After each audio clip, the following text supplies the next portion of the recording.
anni, tanta presenza e un po' essere speciali in una regione speciale. Beh, direi che le esperienze del passato che hanno comunque promosso anche diciamo, con l'elezione diretta dei sindaci hanno promosso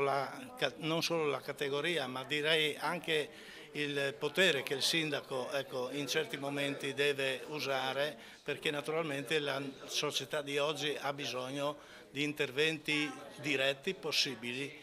senza avere grandi burocrazie alle spalle. Il ruolo dei già sindaci o sindaci emeriti per aiutare anche a sbrigare, no, le faccende burocratiche ai nuovi sindaci.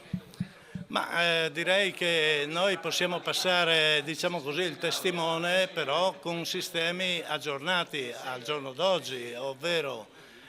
stiamo facendo dei seminari, no? Quest'anno siamo già alla quarta edizione dei seminari per giovani amministratori